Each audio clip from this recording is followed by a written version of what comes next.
my outlook was that I want to cover past year questions as much as possible. So I thought that was a very convenient strategy for me, where I chose my undergraduation subject as my optional as well. It is a game of strategy. It's a game of limiting risk. Secondly, I believe that law optional gives you so much information to supplement your essay, to supplement GS2, especially GS4. Hello everyone, this is Pallavi Mishra, All India Rank 73, and here we'll interact about her optional subject, which is law, and let's find out how her approach and strategy was with respect to her entire journey of preparation. Hello Pallavi, welcome to Rao's IAS. Thank you. So Pallavi, in this interaction, we just want to know, or the students, let's help the students through this interaction as to why we should take law as an optional, especially for those students who are pursuing law in as their 5 years course or a 3 years course, because UPSC allows us to take various options also. And it is often seen that, students at times do pick other optional subjects. So what is your take on that? And how would you suggest students, or what would be your suggestions to them on this regard? Sir, I think you've asked a very important question. I think a lot of us who start to take this examination or even think about this struggle with what optional to select, especially as someone who has done law in their undergraduation. It is sort of tricky because the larger perception with respect to the law optional is that it's very heavy, it's very vast, and it's unduly vast. And at the same time, the return on investment vis-a-vis marks is lower than most other optionals. Yeah. And this is again a dilemma that I had to, enter into myself. And the conclusion that I came to was that because I have invested 5 years of my education, I did my undergrad from National Law University, Delhi, and I've done a 5-year law course. So my thinking was that because I have given those 5 years studying law, I have at least a basic understanding or foundational understanding of the concept. And honestly, at the end of the day, I thought कि कुछ नहीं बना तो कुछ तो लिख दूंगी answer में. Yes, that was my takeaway when I first started thinking about optional. Secondly, I had a very short timeline for myself. In my first attempt, I appeared nearly 7 or 8 months after I started preparing. So by the time I was able to be, done with the GS subject, I barely had any time left for my optional. So I thought that was a very convenient strategy for me, where I chose my undergraduation subject as my optional as well. And I thought it also lent a lot towards my understanding of other GS topics as well. As we've been speaking, that a background in law, or just a study of the law optional, allows you to do much better in both GS2 and GS4, because it allows you to sort of embellish your answers in these subjects, which sort of diversifies your answer. It puts you separately from other aspirants and other students.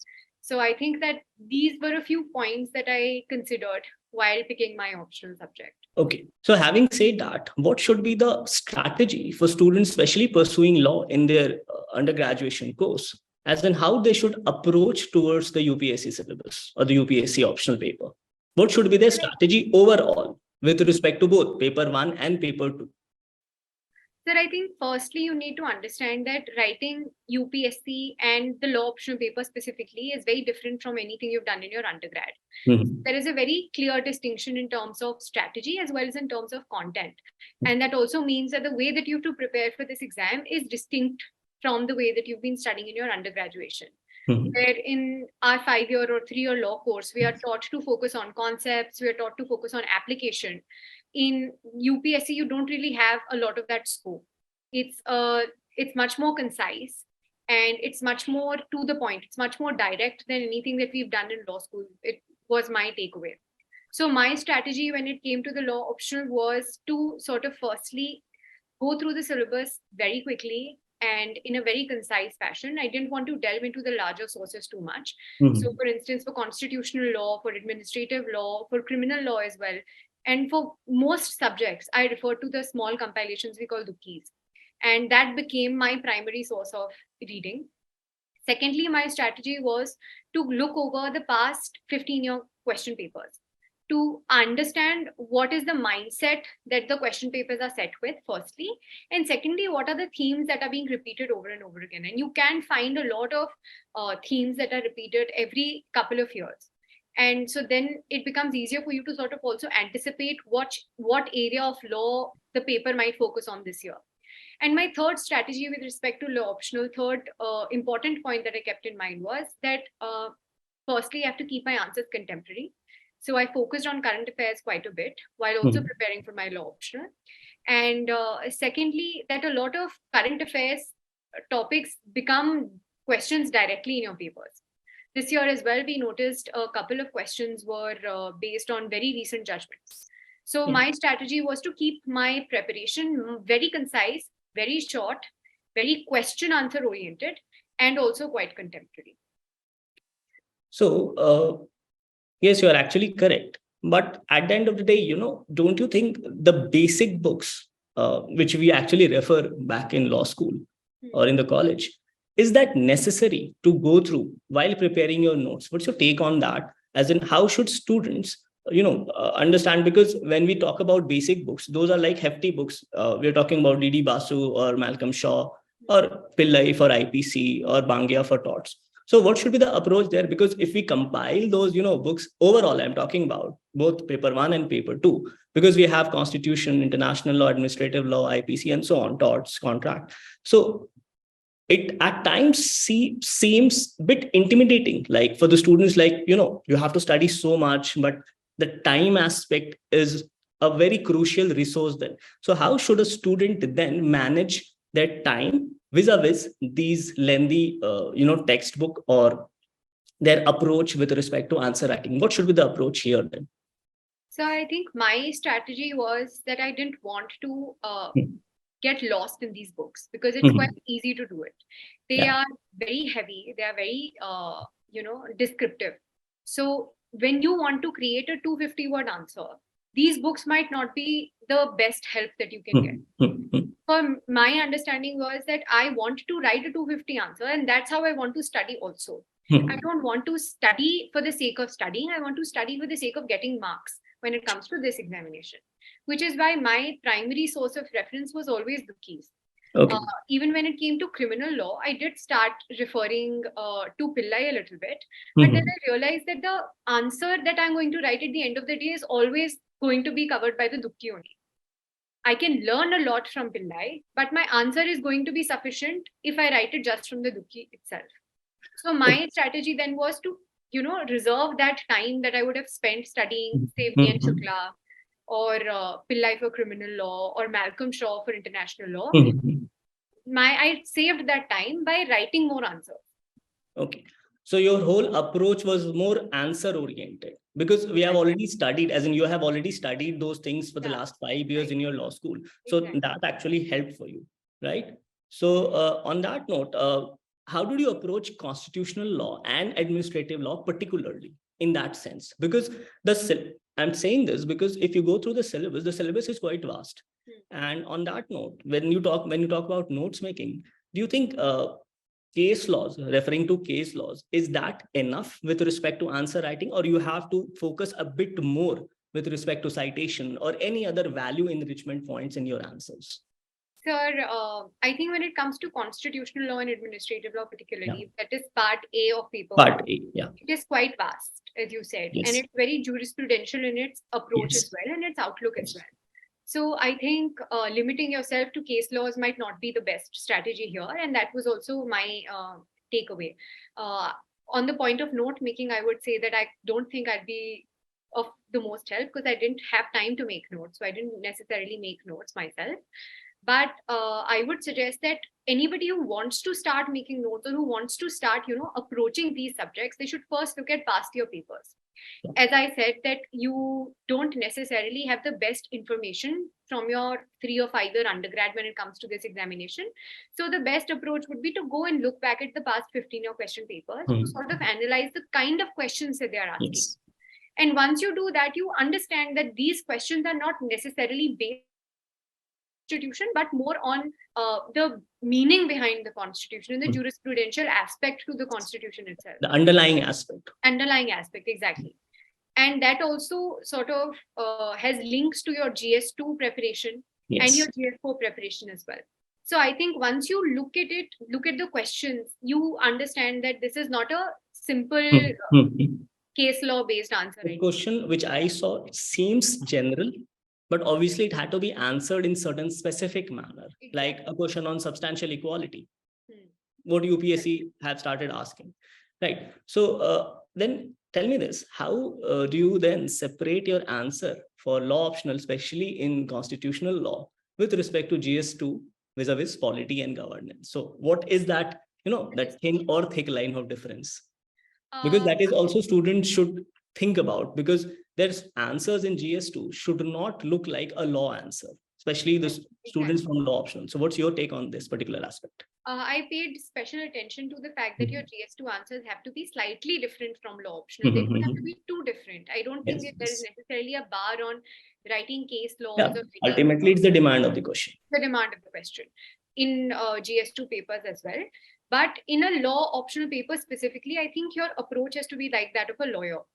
Yeah. So your approach has to be much more substantiated. You have to write a lot more case laws. So I would say that any argument that you're trying to make or any assertion that you make, you try and supplement it with a case law, or you try and supplement it with, a philosopher or constituent assembly debates, and you try referring to the sources, the primary list of sources that you would basically in law school or while you were writing a research paper, let's say. So my approach was that whenever I'm writing a law answer, my answer has to be properly sourced. It has to be properly cited. Whereas in GS, I could just write the concepts, and to embellish my answer, then I would use case law.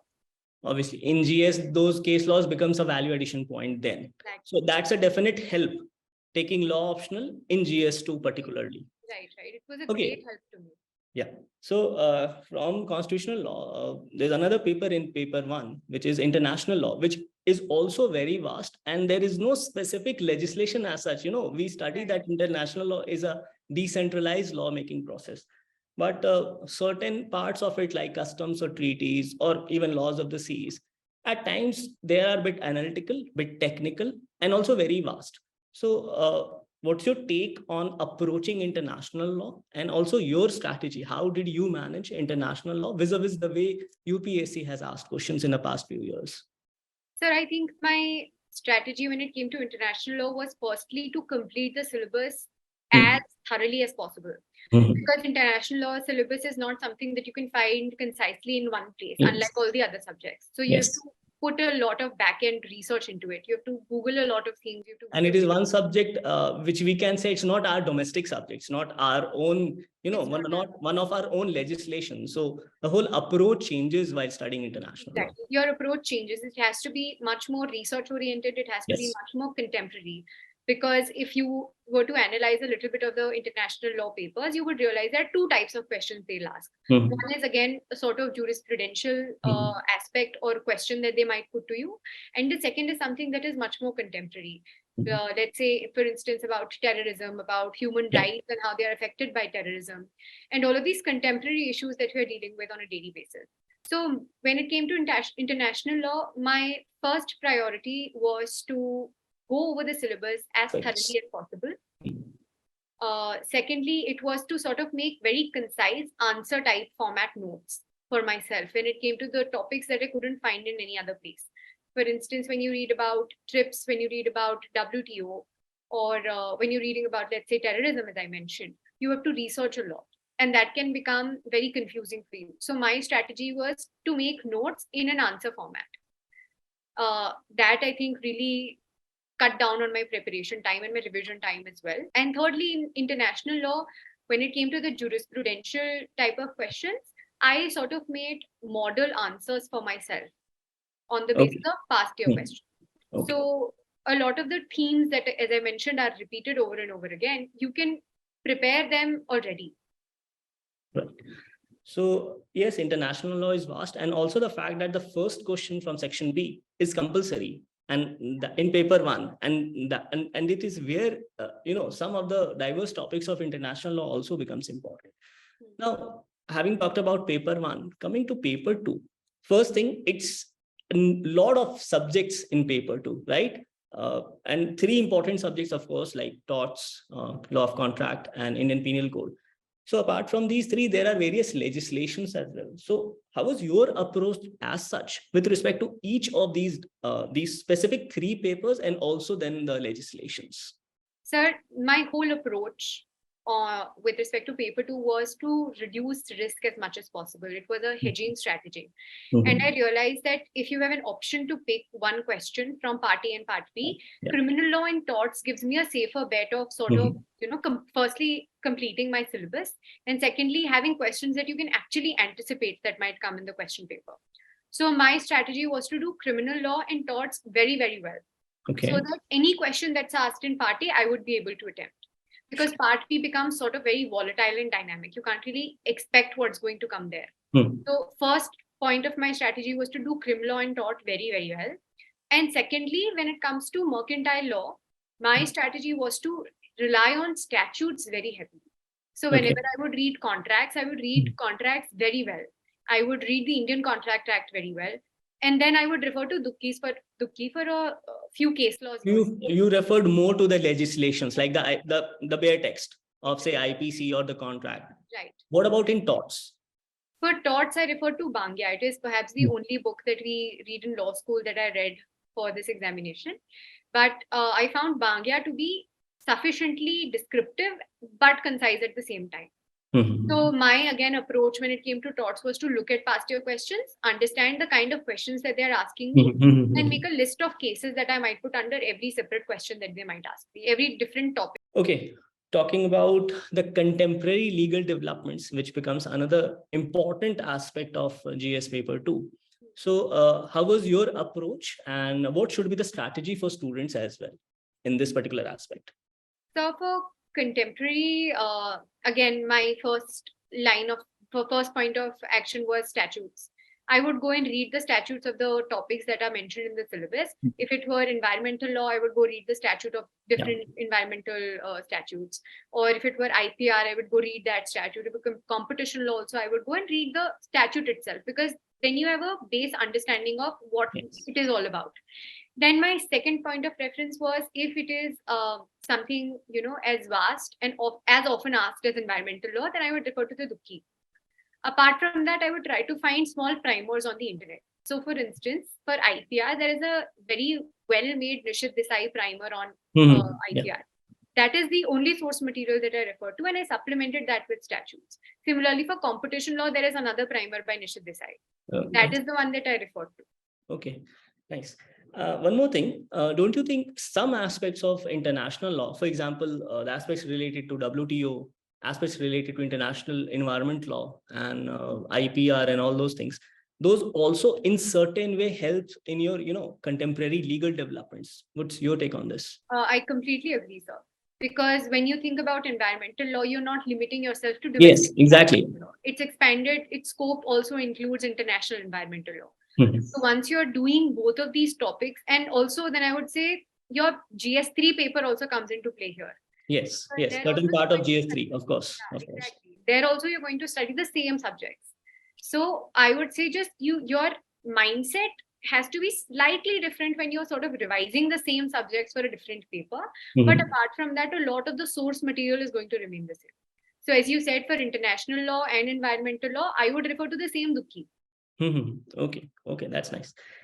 Okay, talking about in general, about your overall preparation, how did you, balance? Because law as an optional, when we talk about, then students often ask that, how should we balance it with the regular GS studies? So is there any ratio? Is there any plan? Is there any strategy which you, applied with respect to your overall preparation? As in, what part was your law preparation? What part was your GS preparation? So how did you manage that part?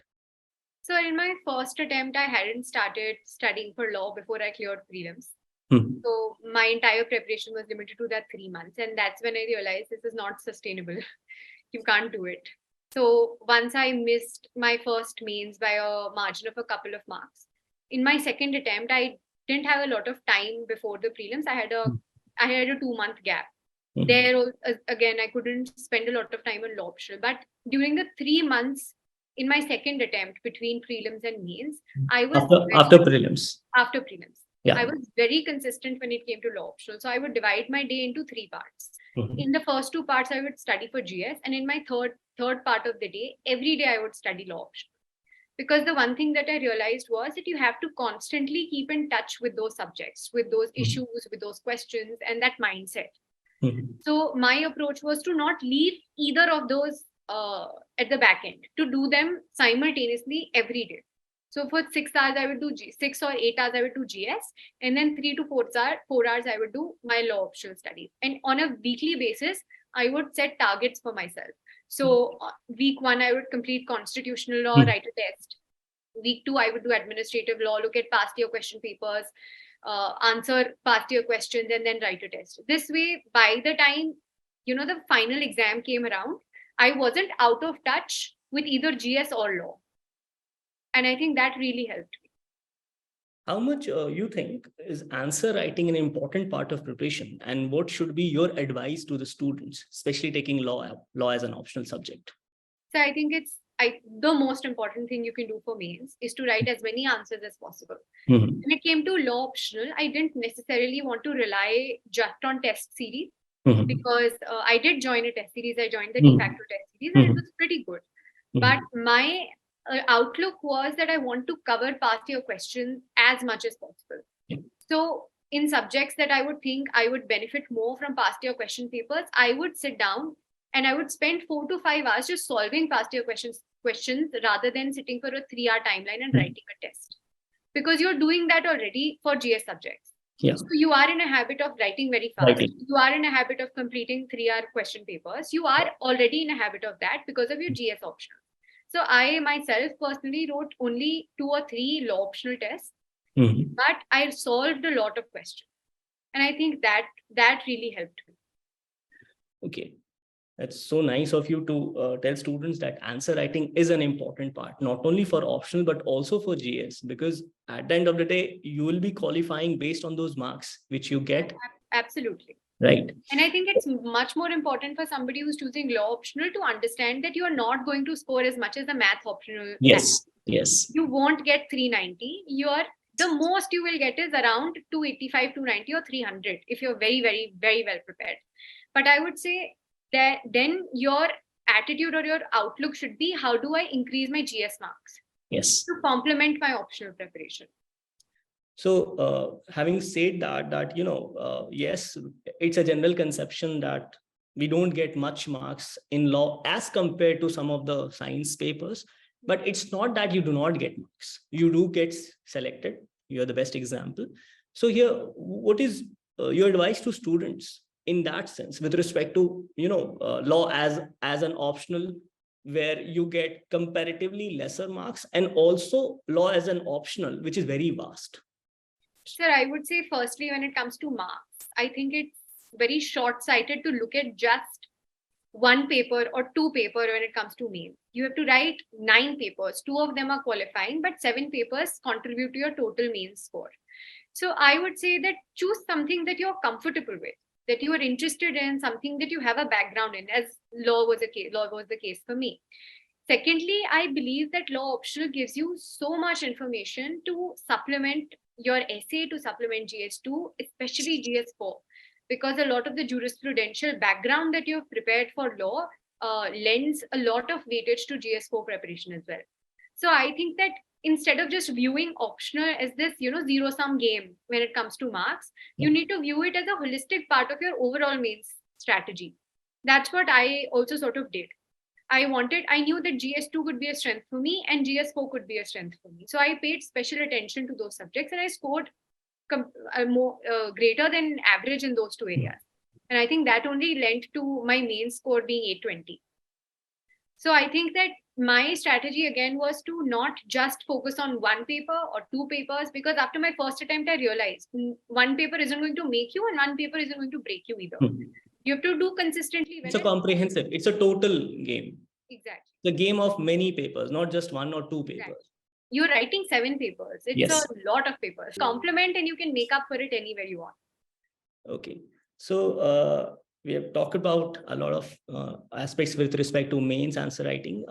One question here, what is the nature of question they generally ask you in the interview based on the fact that, you have a law background? So were the questions very general or generic in nature, or were they very specific with respect to your law as an optional? So personally, during my interview, I was not asked a general question at all. All of my questions were law specific. Okay. Because I've done my undergrad in law and my optional was also law. Then because of that, I think the entire focus of the interview was around law only. They would ask me specific questions from my DAF, then connect them to some legal aspect of it. So I think that is something that you necessarily have to prepare for as somebody who's appearing for the interview. But secondly, I also think it depends a lot on the bench that you're getting. So for instance, there are certain benches who don't rely or who don't pay any attention to your optional at all or your specialization at all. And they will ask you general questions because at least at the end of the day, you want to become a generalist, you want to become a bureaucrat. So I think that my strategy was to prepare for any law question as much as possible, but then also prepare for the generalist type of questions as well. And then at the end of the day, it's luck. What question is going to be put to you? Yeah. So Pallavi, what is your message to students, especially those who want to take law as their optional subject, but they are somewhat hesitant, or they think that it's a very vast syllabus, number one, and second, the perception which that we don't get much marks here, so let's take some other optional. So what do you want to tell the students who are actually preparing or want to take law as an option, which they already either they have pursued law as in their undergrads, or they want to take law as an optional even for those students who have not pursued law? So I think my message would be that this is not an exam where you're supposed to enrich a lot of your knowledge when it comes to optional, especially if you've done a 5-year or a 3-year undergrad in law already. It is a game of strategy. It's a game of limiting risks as much as possible. It's the game of writing your answers as beautifully as possible, and then just working on that strategy as much as possible. So I would say that it's a very doable option if you are smart about it, if you have your sources ready, if you're willing to put in the effort and put in the hours that it takes to do this properly. Then I think just by using a decent strategy, you can do very well in this option. I think it seems very vast and unwieldy when it comes to the syllabus, but then again, I think you can tackle it quite well. And secondly, as we've been speaking during this interview, it helps a lot in your GS preparation as well. So I think you need to look at it holistically as an asset, not as a burden on yourself. Thank you so much, Pallavi, for this interaction and guiding the students with respect to law as their optional subject. Thank you so much. Thank you for having me, sir.